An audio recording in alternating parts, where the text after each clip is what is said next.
Muchas gracias, César, y muchas gracias a la FTL por la invitación a participar de este espacio.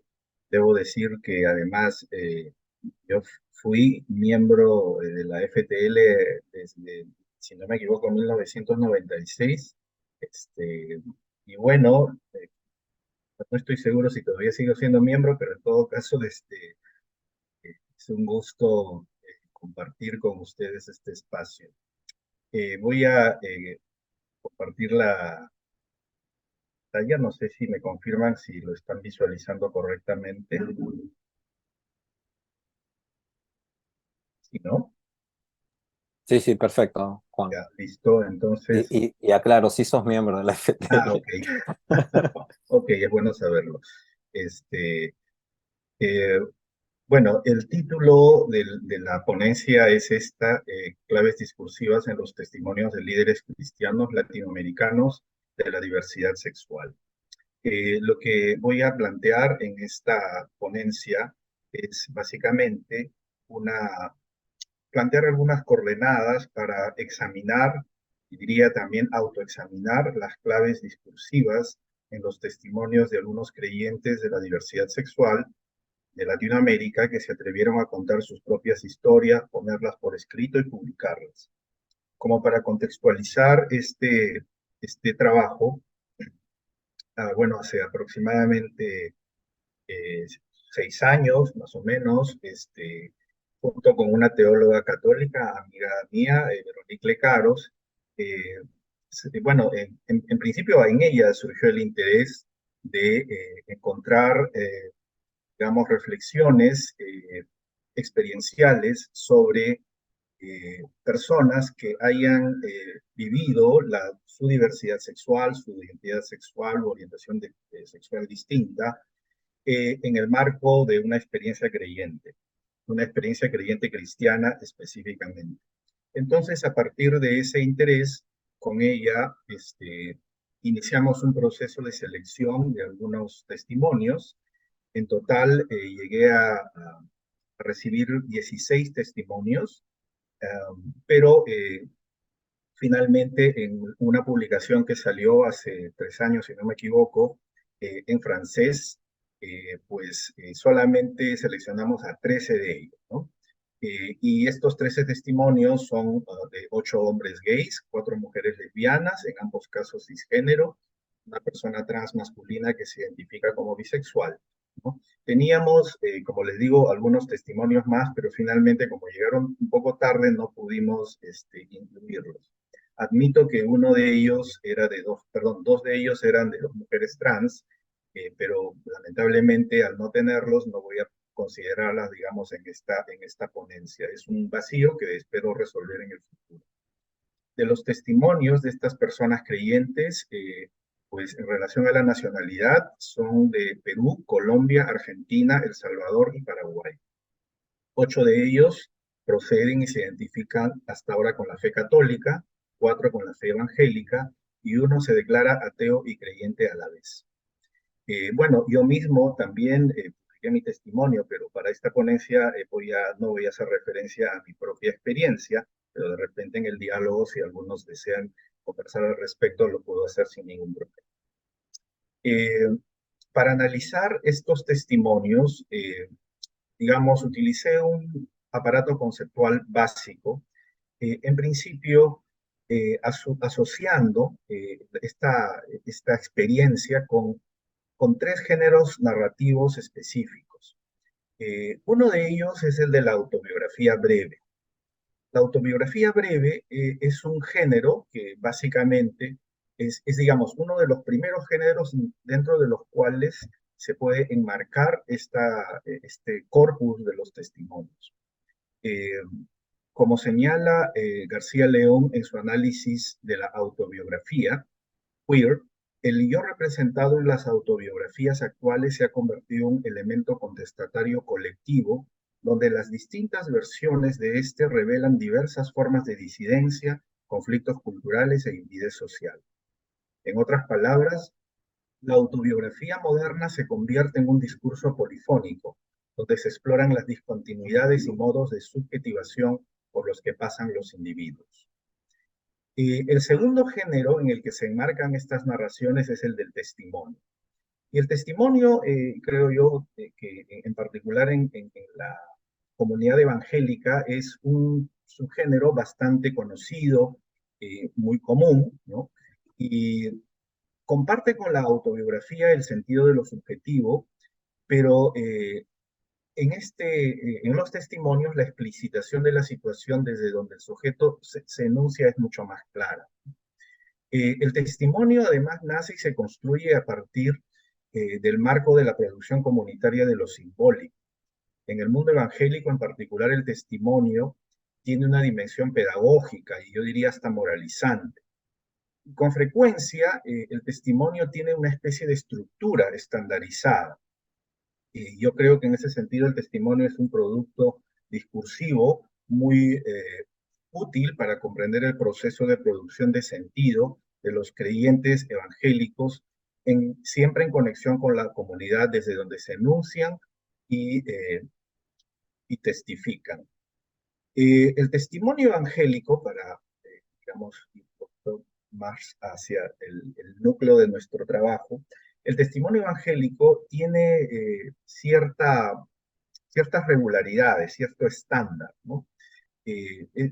Yo he tomado el estudio de Roa, en el que él plantea esta estructura, ¿no? El testimonio evangélico suele tener una introducción, que es un discurso en el que el narrador se presenta, saluda o hace un anuncio que tiene que ver con la narración que va a hacer, se ubica temporalmente el problema o circunstancia adversa que aquejó al narrador en algún momento de su vida, la narración del problema, ¿no? Cómo se originó su desarrollo. Siempre los testimonios evangélicos parten de eso, ¿no? De un problema a veces existencial o un problema subjetivo, colectivo muy fuerte, dentro del cual se hace presente la acción de lo divino. Luego está la reflexión del narrador acerca de las circunstancias que lo llevaron al problema, una especie de un alto en el camino. Luego una intercesión a Dios para resolver el problema y una narración de cómo se solucionó el problema gracias a un milagro. Ahí los milagros pueden ser, digamos, desde muy, digamos, modestos hasta milagros portentosos. Y finalmente una conclusión y moraleja de la experiencia vivida, una lección moral que sirve para la comunidad de creyentes y que también sirve para quienes no son parte de la comunidad de creyentes, pero que sí están siendo apelados a hacerlo. Ahora, por otra parte, también encontré una estructura de testimonios de personas llamadas ex-gays, es decir, estas personas que a veces son muy promocionadas en ciertos círculos evangélicos que asumen que la identidad sexual distinta es, digamos, algo que tiene que cambiar. Y en el estudio de Craig Stewart, él señala 4 momentos. Dice la interferencia, es decir, en el que afirma que la orientación sexual es una especie de incursión externa que interfiere con el adecuado desarrollo de la subjetividad moral del individuo. Luego, el sufrimiento por los efectos de la salida del closet, es decir, eh, no enfoca el sufrimiento en la homofobia, la transfobia o la lesbofobia, sino más bien en el hecho de que se sale del closet, como una especie de castigo colectivo por esa experiencia. Luego la epifanía, es decir, el momento terrible que lo lleva al encuentro con Dios, y la transformación que básicamente se plantea como una nueva vida o regreso, entre comillas, a lo normal. Teniendo en cuenta estos antecedentes, yo planteo una estructura que es la que estoy mostrando en este momento. Una estructura que tiene que ver como que con 4 momentos. Uno que le denomino el escenario implacable, que tiene que ver con este reconocimiento del dolor, de la violencia que se ejerce en un entorno determinado y todas las estrategias disciplinadoras que son parte de ese escenario. Luego, lo que denomino el camino de la reconciliación, que son escenarios en los cuales los creyentes LGBTI empiezan a reconciliarse primero con su orientación sexual distinta o su identidad de género, pero también con su propia fe. la conversión queer, es decir, un momento en el que se sale del closet y se restablece la armonía, y una especie de, digamos, vocación queer, en el sentido de descubrimiento de una especie de misión o una persistencia de la utopía. Así es que vamos a ver brevemente, digamos, cada uno de estos momentos, intentando ilustrarlos con algunos fragmentos de los testimonios. El escenario implacable se define como el contexto opresor en el cual se descubre el sujeto queer en su diferencia. Y bueno, entre los muchos, digamos, testimonios que he visto, este escenario implacable puede ser la familia, puede ser también la escuela, ¿no? Pueden ser incluso los espacios de fe, ¿no? Para Hugo, por ejemplo, lo religioso parecía lleno de condena, dogmatismo y excesiva ritualidad. Pablo, hijo de pastores, dice, abro comillas, tampoco la iglesia fue un refugio seguro para mí. Algunos niños y adolescentes de la iglesia no eran mejores que los de la escuela o del barrio y algunos adultos tampoco. En algunos casos, el escenario implacable es el trabajo, es el centro laboral, en particular cuando el centro laboral está relacionado con una actividad religiosa. De hecho, que varios de las personas que compartieron su testimonio cuentan que entre que recibieron acoso, recibieron incluso fueron despedidos de sus trabajos por salir, digamos, o por evidenciar su orientación sexual distinta. Eh, por ejemplo, dice Esther, eh, esa imagen de un Dios siempre presente que controla cada acción de cada persona se convirtió en una de las ideas más inquietantes en el camino de aceptación de mi orientación sexual. Paradójicamente, en algunos testimonios, incluso el submundo LGBTI también aparece como un escenario implacable, no disciplinador por la identidad sexual disidente, sino como un marco productor de otras agresiones hacia el propio ser. Este, incluso cuenta algunos de ellos que cuando exploran el mundo LGBTI, por ejemplo, encuentran evidencias de racismo, de clasismo, que también se convierten en una especie de complicación. En los testimonios, el escenario implacable, además de ser un trasfondo dramático de autodescubrimiento, es identificado también como el entorno en donde se reproducen estrategias disciplinadoras en el sentido de poder disciplinador de Foucault, frente al descubrimiento personal y develamiento público del disidente sexual. Una estrategia típica, clásica, es la patologización. En el momento en que se devela públicamente la diferencia, inmediatamente los sujetos son calificados, por ejemplo, como enfermos, ¿no? Así dice Esther. O la descalificación moral. A Esther y a su compañera le dijeron pervertidas. Para alimentar este discurso de descalificación, el escenario implacable aplica diversas metodologías. Una, por ejemplo, mencionada es el rumor. El rumor, ¿no? Luego, por ejemplo, de que Gabriela fuera descubierta en una amistad muy íntima con otra hermana del convento, tuvo que lidiar por años con los rumores. Antes de que alguien la conociera, había una especie de fama, entre comillas, que la precedía. Pablo, que era joven en los años de la aparición del VIH, cuenta como el rumor sobre el, entre comillas, cáncer gay, no solo causaba pánico al interior de los grupos de hombres gay, sino que también se convirtió en un elemento asociado con la identidad gay en el imaginario social. Abro comillas, Pablo dice, los homosexuales fuimos reconocidos como los agentes de una plaga apocalíptica por nuestra abominable manera de vivir. También hay otros mecanismos, como por ejemplo expresiones o gestos despectivos y burlones, chistes, incluso, como cuenta Cruz, la revictimización. Dice Cruz, los adultos optaban por castigarme a mí por ser víctima de acoso y no a los otros niños que me acosaban. Los adultos, maestros y guías espirituales decían, tienes que aprender a defenderte. Te molestan porque no te defiendes. Quizás si fueras más agresivo. Pero también la violencia o agresión se desarrolla de maneras más sutiles, por ejemplo, a través de la invisibilización o del silencio. En la experiencia de Hugo, abro comillas, No recuerdo expresiones de ningún tipo de mis padres hacia personas homosexuales, aunque ese silencio habilitaba que la cuestión se cubriera de otras palabras y otros registros y que permanecieran como algo ajeno, lejano e inapropiable. Son silencios que también son violencia y que dejan heridas tan profundas como las de la violencia estridente y apabullante. En el escenario religioso, los discursos pastorales se convierten en una herramienta poderosa para este escenario implacable. Cuenta Mauricio: lo que sí recuerdo perfectamente es el momento en que mi orientación sexual se me convirtió en un problema, producto del discurso moralizante que me dio el sacerdote de mi parroquia el día que me confesaba por primera vez para hacer la primera comunión. Aún recuerdo que me dijo que mi gusto por los hombres era una prueba de Dios, que si lograba superar, recibiría una corona de santidad, pero que si sucumbía a mis deseos me condenaría en el fuego del infierno.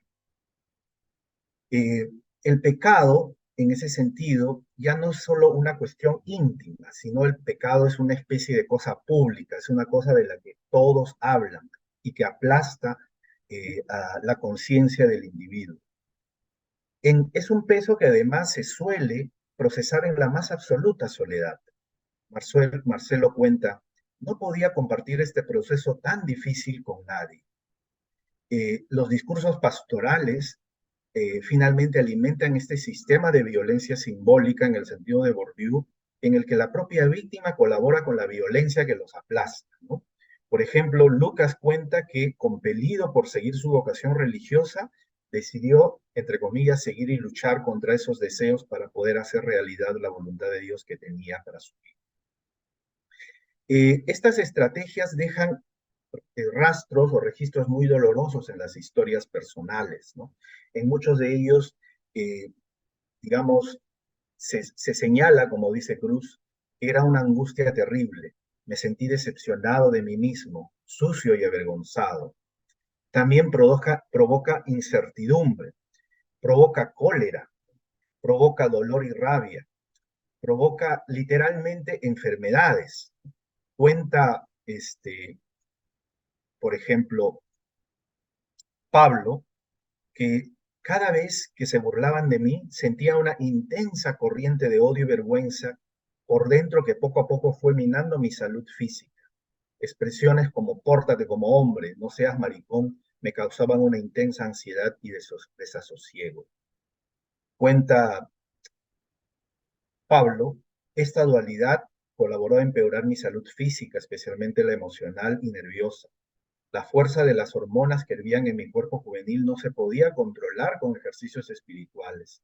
Las aventuras sexuales furtivas, muchas de ellas con algunos jóvenes de la misma iglesia y con varios colegas de colegio, finalmente me producían más ansiedad que satisfacción. No creo que la mayoría de ellos hayan sido homosexuales también, sino que en esa época de mucha represión sexual, ellos buscaban oportunidades de desfogue, pero lo hacían con mucha hipocresía, deslealtad y total desamor. Después de usarme, esparcían cuentos medio verdades, medio mentiras, en las que yo era el malo, el degenerado de la historia. Esto malograba mucho mi reputación, aumentaba el bullying y elevaba el índice de mis temores y ansiedades. En muchos casos, incluso la violencia LGBTfóbica amenaza la propia existencia. Mauricio recuerda esta escena cuando apenas tenía 15 años. Recuerdo que mi oración a Dios era un reclamo por su crueldad y una súplica para que ya no continuara con esta terrible prueba. Sentía que me faltaban fuerzas y que en el momento menos esperado podía sucumbir. Llegué incluso a suplicar la muerte para liberarme del sufrimiento que representaban estos deseos. Es decir, este silencio que también es violencia, estos discursos que finalmente aplastan a los sujetos distintos, se convierten en un deseo, digamos, en una espiritualidad que busca incluso la muerte. Este escenario implacable crea una situación de precariedad perenne en el sentido que plantea Judith Butler como la condición política inducida de vulnerabilidad maximizada. Paso al segundo punto, Bueno, los otros son un poco más rápidos, voy a intentar quedarme en la hora. Hay un momento en el que los testimonios se revela cómo los sujetos encontraron mecanismos de resistencia en medio de este escenario implacable. Esa resistencia se construye con frecuencia a partir de la apropiación de los propios discursos o dispositivos disciplinadores de la vivencia religiosa. Por ejemplo, la oración, por ejemplo, la experiencia personal con Cristo. Cuenta Gabriela cómo, dice ella, si hubo algo que me acompañó durante toda mi vida y por lo cual sigo en pie, es por mi experiencia personal con Cristo. Dado que a donde iba me sentí extraña, descubrí un solo lugar donde era totalmente acogida, en la oración. El único refugio que encontré fue Jesús. Llama la atención estas líneas porque, digamos, serían probablemente parte de un típico testimonio evangélico, no en una campaña de evangelismo, pero en este caso aparecen como el núcleo de la narrativa de resistencia de una creyente lesbiana. Para pavimentar este camino, sin embargo, no es suficiente la apropiación de la espiritualidad. En los testimonios, por ejemplo, concurren otros espacios, como es el universitario, el académico, el activismo, en el que en el encuentro con otras personas empiezan ellos a autovalorarse y a plantear digamos, una serie de reflexiones que cuestionan esta forma opresora de la fe. Y en muchos casos es incluso la propia comunidad o los propios espacios comunitarios de fe en los cuales, de alguna manera, a partir de ciertos sentidos nostálgicos de comunidad, se convierten en la experiencia en donde encuentran la reconciliación o la liberación. Es lo que Hugo Rabia denomina la nostalgia de la comunidad. Eh, este escenario implacable, que es una especie de espacio de contención, sin embargo, también es el espacio, el escenario donde algunos encuentran espacios de reconciliación. Cuenta Mauricio, por ejemplo, y aquí pongo la cita, dice, el sacerdote era un hombre que reflejaba, estaba él buscando un confesor, encuentra a un sacerdote muy especial y dice, el sacerdote era un hombre que reflejaba un inmenso amor y caridad. Más que una confesión, se trató de una conversación en torno a mi historia de vida y la culpa que había venido cargando durante tanto tiempo. Él me explicó que la homosexualidad no era una enfermedad y me dijo que consideraba también que no era un pecado. Me contó que habían personas que se habían dedicado a estudiar el tema y habían llegado a conclusiones muy importantes en torno a que Dios nos reconocía, aceptaba y amaba tal y como somos. Debo confesar que fue absolutamente liberador escuchar estas palabras. Y en este punto, en la mayoría de testimonios llega a un punto de quiebre en lo que yo denomino la conversión queer. Ese es el momento en el cual, un momento especial, digamos, excepcional, en el que lo sagrado penetra hasta la intimidad más profunda del creyente para iniciar su transformación espiritual, mental, emocional y volitiva. En los testimonios de los creyentes LGBTI, la conversión, aunque no usan esta palabra necesariamente, es un instante, una cadena milagrosa de circunstancias epifánicas, no para alienarnos, sino para reconciliarlos consigo mismos. Cuenta, por ejemplo, Esther, evangélica, en el medio de mis estudios decidí leer la Biblia y empecé con los evangelios. Cuando llegué al pasaje de Juan 10, 27 al 28, mis ovejas oyen mi voz y yo las conozco y me siguen y yo les doy vida eterna y no perecerán jamás ni nadie las arrebatará de mi mano, algo tocó mi corazón y mi mente. Yo no esperaba sentir esa emoción porque ya para ese entonces era un poco escéptica hacia las religiones, luego de mis muchos intentos de sentir algo. Esa noche cerré mis ojos en la oscuridad de mi habitación y le hablé a ese inexistente, silencioso, ausente Dios y le dije lo frustrada que estaba por nunca haberle encontrado. En ese mismo instante sentí un abrazo que duró milisegundos. Abrí los ojos e hice un movimiento como empujando a esa persona. No sentía miedo, sentí una alegría inmensa y profundo asombro. Dios fue real para mí por primera vez en mi vida. Era septiembre, yo tenía 26 años. En otro caso, el caso de Gabriela, por ejemplo, reproduce más bien el estilo discursivo de la tradición mística católica. Ella cuenta, Un día en el que ya no podía más, estaba en la capilla frente al Santísimo y pude sentir claramente cómo todo mi piso se derrumbaba y ya no quedaba más que la confianza en quien siempre me había amado. Sentía el vértigo de estar cayendo en un gran abismo y a la vez pude sentir cómo su mano me sostenía. Lo miré a los ojos y su mirada solo demostraba ternura, un amor inmenso, ni un solo reproche ni una sola pregunta, solo un ánimo, así como te eres te amo, así como eres te ves hermosa. Todo iba tomando su lugar. El nudo que era mi vida fue desatándose de a pocos y el día en que por fin pude reconocerme y decirme a mí misma, soy lesbiana, fui pensada así por mi Dios desde el inicio de los tiempos, me sentí libre. Es más, solo a partir de ese momento amé ser mujer. La conversión queer se evidencia entonces como este momento fundante para la plena aceptación de la diversidad sexual desde la fe. Y esto culmina con una apropiación diversificada de la identidad religiosa que se afirma y persiste en la tradición de la que fue o es excluida, pero que a la vez lo cuestiona. Eh, Lucas concluye afirmando, descubro hoy que mi fe va más allá de la estructura de la iglesia y de la homofobia imperante en muchos documentos eclesiales. Era la vida, era mi sexualidad, era mi fe, era yo. Juan, Gabriela, quedan 2 minutos, perdón. ok, Gabriela incluso afirma que luego de su aceptación, dice ella, me siento más cristiana que cuando era religiosa, sin que ello implique desmerecer esa noble vocación. Como cerrando, la vocación por la diversidad. Yo planteo que este concepto de llamado vocación, que es parte esencial de las narrativas pastorales en las distintas tradiciones cristianas, también se encuentra en estos testimonios, porque varios de las personas que compartieron estos testimonios que analizo son fundadores o promotores de comunidades inclusivas, iniciativas que se plantean como consecuencia de su conversión. Mauricio cuenta que su, entre comillas, zarza ardiente ocurrió cuando leyó una noticia sobre el suicidio de una pareja gay. Dice él, ese día tomé la decisión, producto del más profundo convencimiento, que ningún otro hombre o mujer podía morir en razón de discursos religiosos que desconocen el verdadero mensaje de amor de Jesucristo. Sentía que Dios me invitaba a llevar un mensaje de liberación a todos aquellos que, como yo, sentían un profundo amor e identificación con el mensaje de Jesús, pero que se sentían apartados del amor a Dios a causa de su orientación sexual.